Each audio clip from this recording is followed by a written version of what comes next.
नमस्कार मु ज्योतिष प्रशांत आपण को मोर ये यूट्यूब चैनल को स्वागत करुच्ची।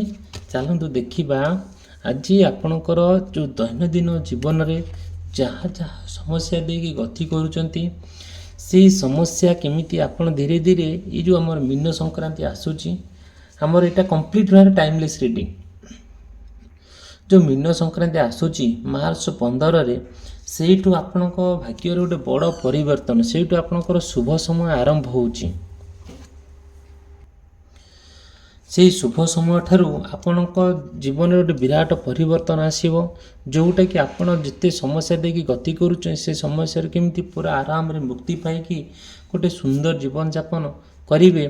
आ से पूरा मुझे डिटेल भिडियो में कही जदि आपण भिडियो को आरंभ रू शेष पर्यंत देखती ताहले जानी पारिबे केमिति आपण जीवन रे गोटे मार्च 15 रु जोड़ा मीन संक्रांति आम कहवा से आमर मासंत शरण आरंभ होची आउ आमर से पापमोचनी एकादशी रोची तारी भितर आमर जो भगवान आमर अच्छा प्रभु ईश्वर हनुमान कृपा होती सेटा कि जोटा कि आपण जीवन रे पूरा विराट परिवर्तन आसूची से परिवर्तन रे आपण सबु किछि जहाँ जहाँ सब हरैचंदी ता मध्य पाइबे।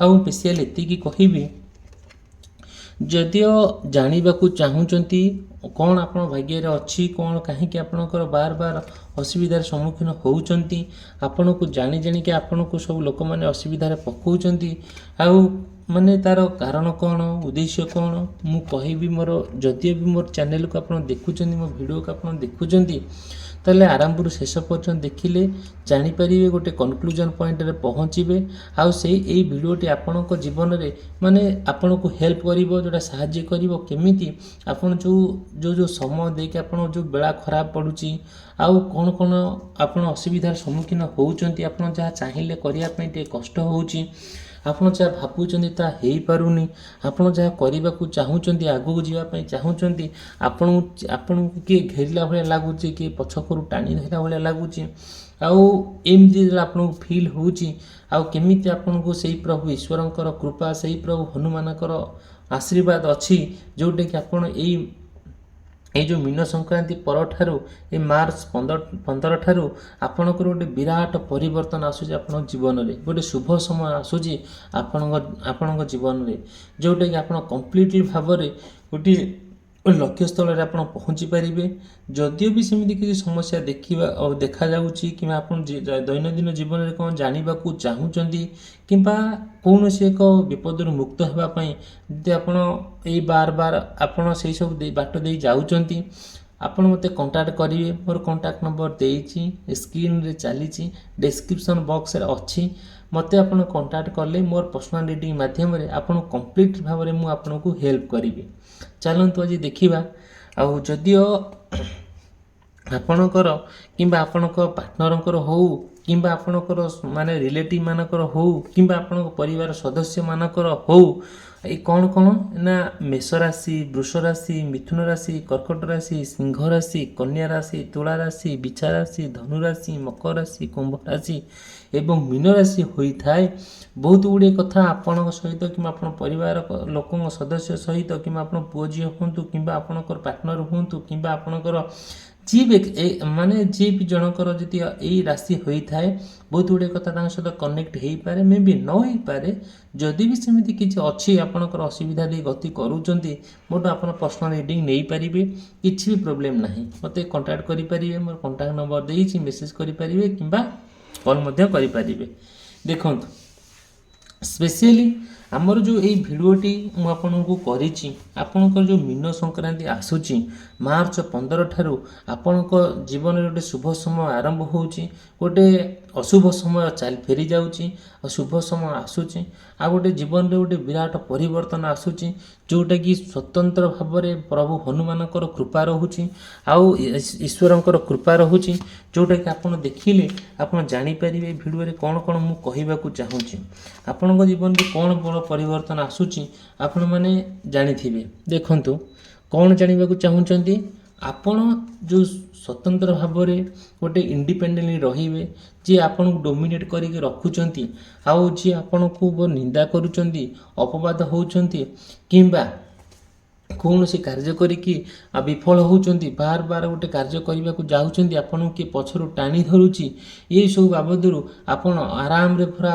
ଭଲ ଭାବରେ ଆଉ ସମସ୍ତଙ୍କ ସହିତ ଭଲ ସମ୍ପର୍କ ରଖିକି ଆଉ ଭଲ ବାଟ ଦେଇକି ଆପଣ ଗୋଟେ ସ୍ୱାଧୀନତା ଭାବରେ ବଞ୍ଚିପାରିବେ। ପ୍ରଭୁ ସେଇ ଈଶ୍ୱରଙ୍କର କୃପା ଅଛି, ସେଇ ପ୍ରଭୁ ହନୁମାନଙ୍କର ଆଶୀର୍ବାଦ ଅଛି, ଆଉ ଯେଉଁଟାକି ରହିବ ମଧ୍ୟ। ଆଉ ଆପଣମାନେ ଜାଣନ୍ତି, ମୁଁ ବି ଜାଣିଛି, ଈଶ୍ୱର ନା କାହାର ଅମଙ୍ଗଳ ଚିନ୍ତା କରନ୍ତି ନାହିଁ। ବଟ୍ କ'ଣ ହୁଏ ନା ମଣିଷର କର୍ମ ଅନୁଯାୟୀ ସେ ଫଳ ଭୋଗିଥାଏ। ଯେଉଁ ମଣିଷ ଯେଉଁ କର୍ମ କରିବ ତା ମନରେ ଯେମିତିଆ ଭାବନା ଆସିବ, ସେ ସେଇ କର୍ମ କରିବା ପାଇଁ ପଛଘୁଞ୍ଚା ଦେବ ନାହିଁ। ଯେତେବେଳେ ଗୋଟେ ମଣିଷ ଏଇଭଳିଆ ପରିସ୍ଥିତି ଦେଇ ଗତି କରୁଛି, ସେତେବେଳେ ସେ କ'ଣ କରିବ, ତା ମାଇଣ୍ଡରେ ଯାହା ଆସୁଛି ସେୟା କରିଚାଲିଛି। ଆଉ ଗୋଟେ କଥା କହିବି, ଯେତେବେଳେ ଆପଣ ଗୋଟେ ବିପଦରେ ପଡ଼ି ରହିଛନ୍ତି, ଆପଣ ଚତୁଃପାର୍ଶ୍ୱରେ, ଯେମିତି ଗୋଟେ ଏକ୍ଜାମ୍ପଲ୍ ମୁଁ କହିବି, ଆପଣ ଗୋଟେ ନଈ ଅଛି କିମ୍ବା ପୋଖରୀ ଅଛି, ଗୋଟେ ଯାହା ବି ଅଛି, ଗୋଟେ ପାଣିରେ ଆପଣ ପଶି ଯାଉଛନ୍ତି କି ପାଣିରେ ବୁଡ଼ି ଯାଉଛନ୍ତି, ଯେମିତି ଆପଣଙ୍କ ଚତୁଃପାର୍ଶ୍ୱରେ ଆପଣ ଉପରେ ପାଣିର କାୟା ବିସ୍ତାର କରିଯାଉଛି, ଆପଣ ପାଣିରେ ପୁରା ବୁଡ଼ି ଯାଉଛନ୍ତି, ଆଉ କେହି ଦେଖିପାରୁନାହାନ୍ତି। ଏକ୍ଜାକ୍ଟଲି ଆପଣଙ୍କ ଦୈନନ୍ଦିନ ଜୀବନରେ ସେମିତି ବଡ଼ ବଡ଼ ସମସ୍ୟା ଆପଣଙ୍କୁ ଘେରି ରହିଛି, ଯେଉଁଟାକି ସମସ୍ୟା ପରେ ସମସ୍ୟା।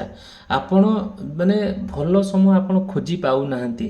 ଆପଣ ଚାହୁଁଛନ୍ତି କି କେମିତି ଏସବୁରୁ ମୁକ୍ତି ପାଇବା ପାଇଁ, କିନ୍ତୁ ପାଇପାରୁନାହାନ୍ତି। ଆର ବାଟ ଆକ୍ଚୁଆଲି କ'ଣ ହେଇପାରେ, ଆପଣ କାହିଁକି ଏମିତି ପୁରା ଘେରୁଛି? ଆପଣ ଯାହା ଗୋଟେ କହିଲେ ବି, ଯାହା ଗୋଟେ ଶୁଣିଲେ ବି, ଆଉ ଯାହା ଗୋଟେ କଲେ ବି କିଛି କରିପାରୁନାହାନ୍ତି। ଯାହା କଥା ଶୁଣିଲେ ଆପଣଙ୍କୁ ବିରକ୍ତ ଲାଗୁଛି, ଇରିଟେଟ୍ ଲାଗୁଛି। ଆପଣ ଚାହୁଁଛନ୍ତି ଇନକମ୍ କରିବା ପାଇଁ, କରିପାରୁନାହାନ୍ତି। ଆପଣ ଚାହୁଁଛନ୍ତି କୁଆଡ଼େ ଗୋଟେ ଯିବା ପାଇଁ, କରିପାରୁନାହାନ୍ତି। ଗୋଟେ ବିଜନେସ୍ ଆରମ୍ଭ କରିବାକୁ ଚାହୁଁଛନ୍ତି, କରିପାରୁନାହାନ୍ତି। ଆପଣ ପାର୍ଟନର ସହିତ ଗୋଟେ ବାର ମନମନାନ୍ତର ମତାମତର ଚାଲିଛି, ସିଏ ଆପଣଙ୍କୁ ଇଆଡ଼ୁ ସିଆଡ଼ୁ କରି କହୁଛନ୍ତି, ଆପଣ ତାଙ୍କୁ ଇଆଡ଼ୁ ସିଆଡ଼ୁ କରି କହୁଛନ୍ତି, ଯେଉଁଟା କମ୍ପ୍ଲିଟଲି ଭାବରେ ଆପଣ ତାଙ୍କ ଭିତରେ କିଛି କ'ଣ ଯତିବାଦ ଠିକ୍ଠାକ୍ ପଡ଼ୁନାହିଁ। ଆଉ ଏଇଥିପାଇଁ ଯେ ଆପଣଙ୍କ ଦୈନନ୍ଦିନ ଜୀବନରେ ଗୋଟିଏ ଅଶୁଭ ସମୟ ଚାଲିଛି। ସେଇ ପ୍ରଭୁ ଈଶ୍ୱରଙ୍କର କୃପା, ସେ ହନୁମାନଙ୍କର ଆଶୀର୍ବାଦ ଅଛି। ଆପଣମାନେ ବଡ଼ ବଡ଼ ବିପଦରୁ ମୁକ୍ତି ହେବେ। ଦେଖନ୍ତୁ, ଆପଣଙ୍କୁ ସେଇ ଯେଉଁ ଚିନ୍ତା ଆପଣଙ୍କୁ ସତେ ଯେମିତି ପୁରା ଜାଳି ଦେଉଛି। ଆଉ କ'ଣ କହୁଛି, ପୁରା ସତେ ଯେମିତି ଆପଣଙ୍କର ଯାହା ଇଚ୍ଛା ଶକ୍ତି ଅଛି, ସେଇ ଇଚ୍ଛା ଶକ୍ତିଟା କୁଆଡ଼େ ମରିଯାଉଛି। ଆଉ ଆପଣଙ୍କୁ କେହି ଦେଖି ବି ପାରୁନାହାନ୍ତି, ଆଉ କେହି ଆପଣଙ୍କୁ ସହି ବି ପାରୁନାହାନ୍ତି। ଯଦି ମୋ ଭିଡ଼ିଓଟି ଭଲ ଲାଗୁଛି, ମୋ ଭିଡ଼ିଓକୁ ଆପଣ ଲାଇକ୍ କରିବେ, ଚ୍ୟାନେଲକୁ ସବସ୍କ୍ରାଇବ୍ କରିବେ। ଯଦି ଆପଣ ଚାହୁଁଛନ୍ତି, ଆପଣଙ୍କର ଯାହା ସମସ୍ୟା ଦେଇ ଗତି କରୁଛନ୍ତି, ଆପଣ ଚାହୁଁଛନ୍ତି ଆପଣଙ୍କ ବିଷୟରେ ଜାଣିବା ପାଇଁ, ମୋତେ କଣ୍ଟାକ୍ଟ କରିବେ। ମୋର କଣ୍ଟାକ୍ଟ ନମ୍ବର ଦେଇଛି, ମୋର ପର୍ସନାଲ ରିଡ଼ିଂ ମାଧ୍ୟମରେ ଆପଣଙ୍କୁ ଡିଟେଲ୍ ପୁରା କହିବି। ଦେଖନ୍ତୁ, ଆମେ ଯେଉଁ କହୁଛେ, ଏଇ ଯେଉଁ ମୀନ ସଂକ୍ରାନ୍ତି ଠାରୁ ଆଉ ମୀନ ସଂକ୍ରାନ୍ତି ପରଠାରୁ ଯେତେବେଳେ ଆପଣଙ୍କର ଗୋଟେ ଶୁଭ ସମୟ ଆରମ୍ଭ ହେଉଛି, ଆଉ ଗୋଟେ ଆପଣ କ'ଣ କରୁଛନ୍ତି, ବିରାଟକାୟ ପରିବର୍ତ୍ତନ ଆପଣ ଦୈନନ୍ଦିନ ଜୀବନରେ ବିରାଟ ପରିବର୍ତ୍ତନ ଆସିଯାଉଛି। ସେଇଠୁ ଆପଣ କମ୍ପ୍ଲିଟଲି ଭାବରେ ଗୋଟେ ଆପଣଙ୍କର ଇଚ୍ଛା ଶକ୍ତି ଆଗକୁ ଯିବା ପାଇଁ ଆଉ ଗୋଟେ ପ୍ରଭୋସନ୍ ଦେଉଛି, ଆହ୍ୱାନ ଦେଉଛି ଯେ ତୁମେ ଆଗକୁ ଆସି କାର୍ଯ୍ୟ କର। ଯେଉଁ କାର୍ଯ୍ୟ ନ ହେଉଛି ସେ କାର୍ଯ୍ୟ ଆପେ ହେଇଯିବ। ଧୀରେ ଧୀରେ ଆପଣ ଆକ୍ଟିଭ୍ ହେଇଯିବେ। କେଉଁଥିରେ ନା ଯେକୌଣସି କାର୍ଯ୍ୟ କରିବା ପାଇଁ ଯାଉଛନ୍ତି, ସେଥିରେ ପୁରା ସମ୍ପୂର୍ଣ୍ଣ ଭାବରେ ପୁରା ଆକ୍ଟିଭ୍ ହେବେ। ଯେଉଁଟାକି ଆପଣ ଚାହୁଁଛନ୍ତି ଗୋଟେ ଜିନିଷକୁ ଗୋଟେ ଗ୍ରୋଥ୍ କରିବା ପାଇଁ। ସପୋଜ୍ ଗୋଟେ ଆପଣଙ୍କର ବିଜନେସ୍ କରୁଛନ୍ତି, କିମ୍ବା କୌଣସି କ'ଣ ଗୋଟେ ଚିନ୍ତା କରୁଛନ୍ତି, କି କେଉଁଠି ପାଠ ପଢ଼ାଉଛନ୍ତି, କି ଯାହା ବି ଗୋଟେ କରୁଥାନ୍ତୁ, ସେଇଠୁ ସମ୍ପୂର୍ଣ୍ଣ ଭାବରେ ଆପଣ କ'ଣ କରୁଛନ୍ତି, ପୁରା ସେଇଠୁ ଆପଣଙ୍କର ପୁରା ପୁରା ଗ୍ରୋଥ୍ ହେଇକା ଯିବ, ଇନକ୍ରିଜ୍ ହେଇକା ଯିବ, ବଢ଼ିକା ଚାଲିବ। ଆପଣ ଧୀରେ ସେ ଯେଉଁ ସମୟ ଆପଣଙ୍କର ଖରାପ ସମୟ ଚାଲିଥିଲା, ସେ ଖରାପ ସମୟ ଆପଣଙ୍କର ସମ୍ପୂର୍ଣ୍ଣ ଭାବରେ ବିଲୋପ ହେଇଯିବ। ଧୀରେ ଆପଣଙ୍କର ଶୁଭ ସମୟ ଆସିଯିବ। କିନ୍ତୁ ପ୍ରଭୁ ଈଶ୍ୱରଙ୍କର କୃପା, ସେ ହନୁମାନଙ୍କର ଆଶୀର୍ବାଦ ଆପଣ ନିଶ୍ଚିନ୍ତ ଗ୍ରହଣ କରିବେ। ଆପଣ ମୀନ ସଂକ୍ରାନ୍ତି ଯେଉଁ ଆସୁଛି, ଆଉ ସଂକ୍ରାନ୍ତିରେ ଆପଣ ଯିବେ, ଭଗବାନଙ୍କୁ ଡାକିବେ, ଶୁଭ ମୁହୂର୍ତ୍ତରେ ଯିବେ। ଶୁଭ ମୁହୂର୍ତ୍ତର ଅର୍ଥ ହେଲା କ'ଣ? ସୂର୍ଯ୍ୟ ଉଦୟ ପୂର୍ବରୁ ଯିବେ, ମନ୍ଦିରରେ ଆପଣ ଟିକେ ପ୍ରାର୍ଥନା କରିବେ, ଭଗବାନଙ୍କୁ ଜଣେଇବେ, ଈଶ୍ୱରଙ୍କୁ ଜଣେଇବେ, ଯାହା ସମସ୍ୟା ଅଛି ଆପଣଙ୍କର ଦୁଃଖ ହରଣ କରିବେ। ଆପଣଙ୍କର ଯାହା ସବୁ ଆଉ ଯାହା ମନରେ ଯାହା ସବୁ ଅଶାନ୍ତି ସୃଷ୍ଟି ହେଉଛି ତା ଖଣ୍ଡନ କରିବେ ପ୍ରଭୁ ସେ ଈଶ୍ୱର। ହନୁମାନଙ୍କର କୃପା କରିବେ, ଯେଉଁଟାକି ଆପଣଙ୍କର ସାହସ ହେବ, ଯେଉଁଟାକି ଆପଣ ଆଗକୁ ଯିବା ପାଇଁ ଆପଣ କମ୍ପ୍ଲିଟଲି ଭାବରେ ଆପଣ ପାର୍ଟନର ସହିତ ହେଉ କିମ୍ବା ପରିବାର ସହିତ ହେଉ କେବେ ଯେବେ ବି ମନମନାନ୍ତର କି ମତମନାନ୍ତର ହେଉଛି ସେସବୁ ଆଉ କେବେ ହେବ ନାହିଁ। ଧୀରେ ଧୀରେ ଦେଖିବେ ସେସବୁ ଜିନିଷରୁ ଆପଣ ନିବୃତ୍ତ ରହିବେ, ଆଉ ସେ ଜିନିଷ ଦୂରେଇ ଆସି ଗୋଟେ ଭଲ ସୁଚିନ୍ତାରେ ଆପଣ ଉପରକୁ ଯିବା ପାଇଁ ଆପଣଙ୍କର ପରିସ୍ଥିତି ଆପଣଙ୍କୁ କ'ଣ କରିବ, ସପୋର୍ଟ କରିବ, ଯେଉଁଟାକି ଆପଣ ଭାବିପାରିବେନି ଏମିତି କାହିଁକି ମୋ ଜୀବନରେ ଗୋଟେ ପରିବର୍ତ୍ତନ ଆସୁଛି। ଆଉ ସେଇ ଦେଖିବେ ଯେତେବେଳେ ମଣିଷର ବେଳା ଖରାପ ହୁଏ, ଯେତେବେଳେ ମଣିଷ ଖରାପ ପରିସ୍ଥିତିରେ ଯାଏ, ସେତେବେଳେ ଗୋଟେ ମଣିଷ ଯେ ସୁନା ଧଇଲେ ମାଟି ହେଇଯାଏ। ଯେତେବେଳେ ଗୋଟେ ମଣିଷର ଭଲ ପରିସ୍ଥିତି ଥିବ, ଭଲ ବେଳା ଥିବ, ଭଲ ସମୟ ଥିବ, ସେ ମାଟି ରହିଲେ ବି ସୁନା ହେଇଯାଏ।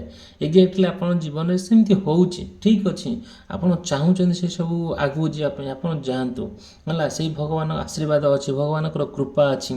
ଆପଣ ଚାହୁଁଛନ୍ତି ସେ ଯେଉଁ ଯାହା ସବୁ ସମୟ ଆପଣଙ୍କର ଖରାପ ସମୟ ଚାଲିଛି ତା କଥା ଭାବିକି ବହୁତ ଡିପ୍ରେସନ୍ ଲେଭେଲକୁ ପଡ଼ୁଛନ୍ତି, ବହୁତ ରିଗ୍ରେଟ୍ ଫିଲ୍ କରୁଛନ୍ତି, ମନରେ ବହୁତ ଆସ୍ଫାଳନ ସୃଷ୍ଟି ହେଉଛି ଯେ ମୁଁ କ'ଣ କରିଗଲି, ମୋ ପୂର୍ବରୁ ଯେଉଁ ସମୟଟା ବିତିଗଲା ସେଟା ସବୁ ଭୁଲ କରିଗଲି। ପ୍ରତ୍ୟେକ ମଣିଷ ଭୁଲ କରନ୍ତି। ଏ ଦୁନିଆରେ ଧରାପୃଷ୍ଠ ଦୁନିଆରେ ପ୍ରତ୍ୟେକ ମଣିଷର ଭୁଲ ଅଛି, ପ୍ରତି ପାଦରେ ଭୁଲ ଅଛି। ଯେ ଭୁଲ କରିବାରେ ବଡ଼ ପାପ ହେଇଗଲା ସେଟା ଠିକ୍ ନୁହେଁ। ପ୍ରତ୍ୟେକ ମଣିଷ ଠିକିଲେ ଶିଖନ୍ତି। ଆଉ ଆପଣ ଯେଉଁ ଭୁଲଟି ହେଇଯାଇଛି ଆପଣ ଜୀବନରେ ସେଇଟା ଆପଣ ସୁଧାରି ନେବେ, କିଛି ବଡ଼ କଥା ନୁହେଁ। କିନ୍ତୁ ବଟ୍ ଆପଣଙ୍କ ଜୀବନରେ ଗୋଟେ ପରିବର୍ତ୍ତନ ଆସିବ, ଶୁଭ ସମୟ ଆସିବ। ଆପଣ ସେଇଟା ପୁରା ସେଇ ସମୟଟା ଆପଣ ପାଇଁ ଗୋଟେ ସଦୁପଯୋଗ ସମୟ ହେବ, ଗୋଟେ ସୁଇଟେବୁଲ୍ ଟାଇମ୍ ହେବ, ଯେଉଁଟାକି ଆପଣ ଉପରକୁ ଯିବା ପାଇଁ ଆଉ ଭଗବାନଙ୍କର ଆଶୀର୍ବାଦ ମିଳିବ। ଠିକ୍ ଅଛି, ଯଦି ମୋ ଭିଡ଼ିଓଟି ଭଲ ଲାଗୁଥାଏ ମୋ ଭିଡ଼ିଓକୁ ଲାଇକ୍ କରିବେ, ମୋ ଚ୍ୟାନେଲକୁ ସବସ୍କ୍ରାଇବ୍ କରିବେ। ଆଉ ଯାହା ଆପଣଙ୍କର ଅଛି ଡାଉଟ୍ ଅଛି ମୋତେ କଣ୍ଟାକ୍ଟ କରିବେ, ମୋର କଣ୍ଟାକ୍ଟ ନମ୍ବର ଦେଇଛି। ଭିଡ଼ିଓଟି ସମାପ୍ତ କଲି, ରହିଲି, ଧନ୍ୟବାଦ, ନମସ୍କାର।